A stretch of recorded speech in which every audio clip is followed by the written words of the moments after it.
Informal letters. Dear students, we have already discussed about letters and formal letters in previous videos.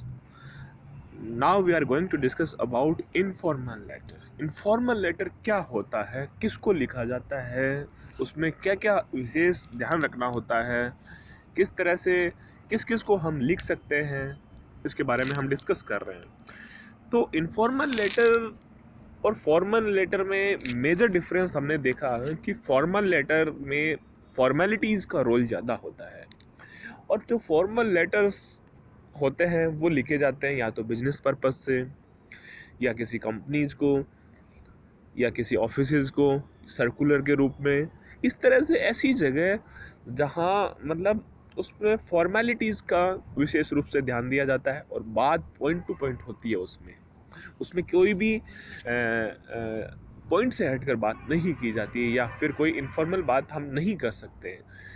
और यहाँ पे लेकिन informal letter में हम अपनी अपनी इनफॉर्मल बात भी उस व्यक्ति से शेयर कर सकते हैं। तो informal letters are written to close acquaintances of the writer, their friends, family, relative, etc. मतलब किसी किन किन को हम लिख सकते हैं, फैमिली को लिख दें, रिलेटिव को लिख दें, मित्र को लिखते हैं, इस तरह से किसी को भी हम लिखते हैं, वो इनफॉर्मल लेटर कहलाएगा। Since they are written to the close relations, the letters have an informal and personal tone. क्योंकि अपन एक पर्सनल टच वाले व्यक्ति को हम ऐसा लिखते हैं, तो ये पर्सनल वे में लिखा जाता है। Casual language is used while writing informal letters, and sometimes the letters may even have an emotional undertone।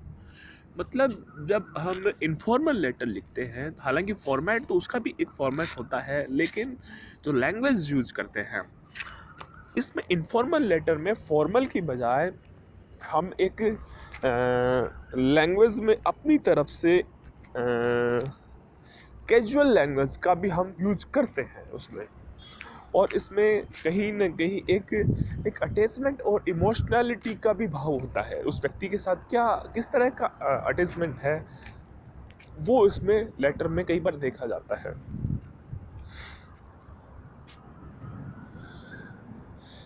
Informal letters are mainly used for personal communications. Informal letter personal communication के लिए use किए जाते हैं, मतलब व्यक्तिगत। जैसे in formal letters में हम देखते हैं कि हो सकता है कि उसमें सर्कुलर के रूप में भी यूज किए जाते हैं, जैसे एक बड़ी मात्रा में लोगों तक पहुंचाने के लिए, अपना संदेश पहुंचाने के लिए वो एक फॉर्मल लेटर का यूज़ करते हैं। लेकिन यहाँ इनफॉर्मल लेटर में हम एक कहीं ना कहीं पर्सनल कम्युनिकेशन ही होता है इसमें। So they do not have to follow any specific pattern. मतलब पैटर्न तो होता है, लेकिन स्पेसिफिक पैटर्न कोई हो कि उसी फॉर्मेट में लिखना पड़े, उसमें कुछ मॉडिफाई नहीं हो, ऐसा नहीं होता इसमें। फॉर्मेट और conversations, they can be written as per the writer's wishes and the requirement of the situation. अब इसमें क्या है कि सिचुएशन के अकॉर्डिंग राइटर अपने हिसाब से थोड़ा बहुत उसको मोल्ड भी कर सकता है। So the letter is written in a personal fashion in casual and assessing language। ये जो फॉर्मेट दिख रहा है हमें, ये इनफॉर्मल लेटर का फॉर्मेट है।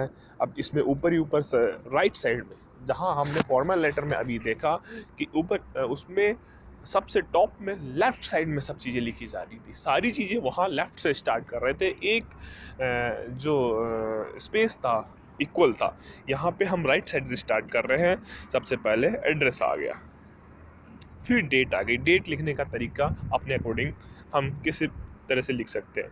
फिर यहाँ पे जो सैल्यूटेशन है, अब हम देख रहे हैं कि डियर माया, सीधा उसका नाम लिखा जा रहा है। जो भी उसका क्लोज हो सकता है कि कोई फैमिली मेम्बर भी हो सकता है, फ्रेंड भी हो सकता है, तो ये सीधा सीधा उसका नाम है। अब इसके बाद में अपने मन की जो बात कही, अपना जो मेन जो मैसेज है उसकी बात की गई है। इसमें तीन चार पैराग्राफ टाइप में लिखा गया है।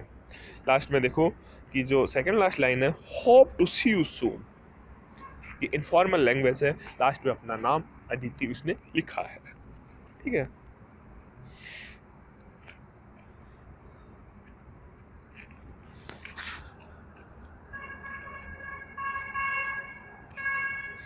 जबकि हम ऊपर में देख रहे हैं कि फॉर्मल लेटर का जो पैटर्न है, फॉर्मेट है, वो इससे काफ़ी डिफरेंट है।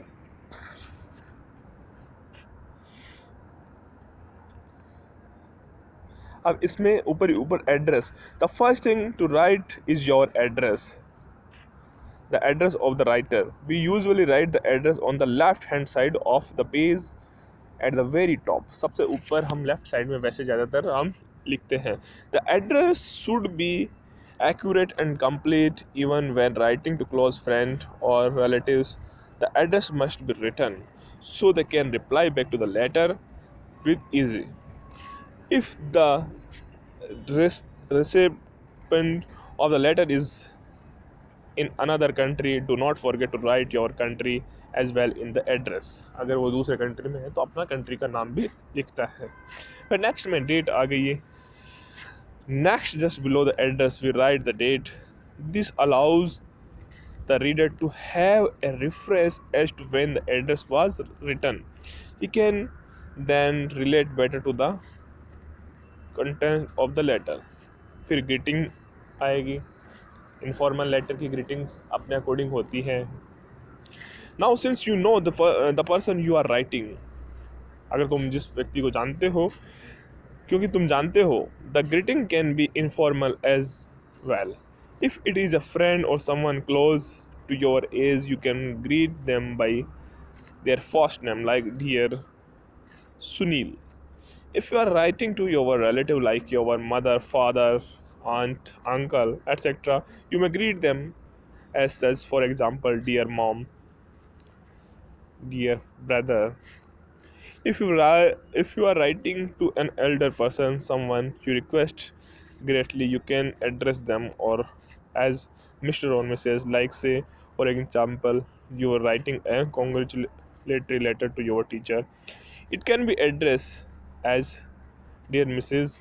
Alex. इसके बाद में होगा introduction, paragraph. And now we begin writing the actual letter. The introductory paragraph sets the tone for the whole letter. जो स्टार्टिंग का जो पैराग्राफ होगा वो उस लेटर में क्या कहने जा रहे हो आप, उसके बारे में होगा, उसकी टोन बताएगा।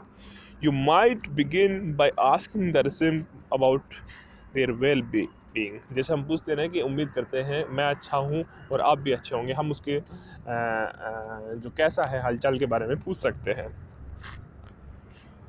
Or you may say that you hope the letter finds them in good health and great spirits. The opening of informal letter should be casual and comforting.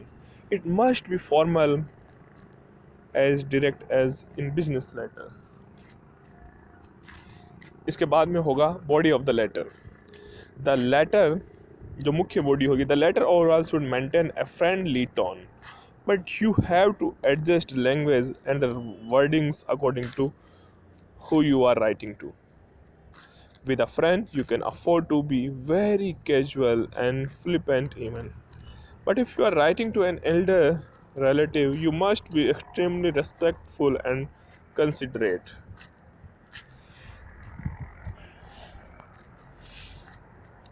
अब नेक्स्ट कंक्लूजन है। इन कंक्लूजन पैराग्राफ, मतलब paragraph को divide कर रखा है इसने। Starting वाला जो पैराग्राफ होगा उसमें हम कहीं ना कहीं उसमें अपनी बारे में थोड़ा बहुत बताएंगे, उसके बारे में उम्मीद करेंगे कि आप भी अच्छे होंगे। उसके बाद में हम अपना जो मेन मैसेज है वो लिखेंगे। नेक्स्ट में जो लास्ट में जो पैराग्राफ आएगा वो कंक्लूजन होगा उसमें अपनी बात का। In the conclusion paragraph sum up the reasons for writing the letter, कि तुमने क्यों ये लेटर क्यों लिखा है, उसका कारण क्या है, वो उसमें सम अप आपको करना है। समराइज द लेटर, से ए meaningful and affectionate good by two the reader. और जब ये जो लास्ट का कंक्लूजन होगा उसमें अच्छा गुड बाय उसमें कहना है।